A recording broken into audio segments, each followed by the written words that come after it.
खऱ्या अर्थानं मला हे पुस्तक तिथं का न्यायचं होतं. मी चैत्यभूमीवर याचं प्रकाशन करणार होतो. बाबासाहेबांना अभिवादन करताना तिथंच चैत्यभूमीवर हे प्रकाशित करायची माझी इच्छा होती. पण पैशाच्या अडचणीमुळे मला तिथं करता आलं नाही. मग तिथं झालं नाही तर मग कुठं करूया. मग शौर्य दिनाच्या निमित्तानं कोरेगाव भीमाला करूया आपण, भीमा कोरेगावच्या ठिकाणी, या विचाराने मी तिथे केलं. आणि बौद्ध समाजाच्या किंवा त्या लोकांच्या ठिकाणी का जावं, तर का मी याचं असं उत्तर देईन तुम्हाला. खऱ्या अर्थानं आंबेडकरी समाज जो आहे तो शिकलेला आहे, तो शहाणा आहे, सर्वाधिक वाचन करणारा हा समाज आहे. आणि हिथं या लोकांच्यापर्यंत जर आपण गेलो, मी भेद मानत नाही, मी ते वेगळे हे वेगळे असं कधी मानत नाही. ही सगळी माझीच भावंड आहेत.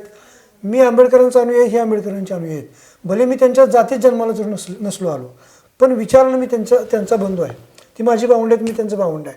मग तिथं का जायचं, तर हे पुस्तक त्या लोकांनी वाचलं तर ती लोक हे पुस्तक घेऊन ज्यांना गरज आहे तिथं जातील, त्यांना सांगतील.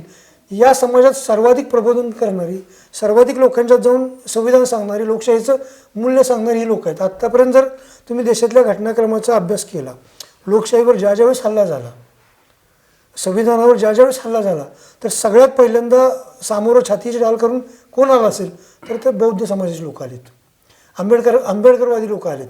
मग जिथं जिथं अशा काही गोष्टी येतात तिथं तिथं आंबेडकरवादी उठून उभे राहतात, छातीची ढाल करतात. मी असा विचार केला, एका दृष्टीने मला आंबेडकरांना अभिवादन करायचं होतं, तिथंच हे प्रकाशित करायचं होतं. आणि त्याच्यामागचा दुसरा विचार होता की ह्या लोकांनी जर हे पुस्तक वाचलं, अभ्यासलं, तर हे समाजात सगळ्यांना सांगतील की बाबा हे पुस्तक चांगलं आहे, भिडेच्या तावडीतनं कसं सुटलं पाहिजे, आपली मुलं कशी वाचवली पाहिजेत, हा संदेश ही माणसं देतील, या भावनेने मी तिथं आलो. पण समाज माध्यमात ज्या प्रतिक्रिया येत आहेत, इथं का आला, तिथंच जावा, इथंच जावा, असं मी असं काय कॉपीराईट दिलं आहे कुणाला. बाबासाहेब आमचे, शिवाजी महाराज त्यांचे, महात्मा फुले त्यांचे, आमचा काय दोष आहे का, आम्ही बाबासाहेबांच्या जातीत जन्माला आलो नाही, ही आमचा दोष आहे का, की मी शिवाजी महाराजांच्या जातीत जन्माला आलो नाही, हा माझा दोष आहे का, की महात्मा फुलेंच्या जातीत मी जन्माला आलो नाही, हे माझा दोष आहे का. जरी या महापुरुषांची जात माझी नसली तरी या महापुरुषांची विचाराची जी जात आहे ती जात माझी आहे. आणि कुणी काही म्हटलं, कुणी कितीही कोकललं, तरी मी या सगळ्या महापुरुषांच्या जातीचा आहे, त्यांच्या विचाराचा जातीचा आहे. आणि मला त्याचा अभिमान आहे.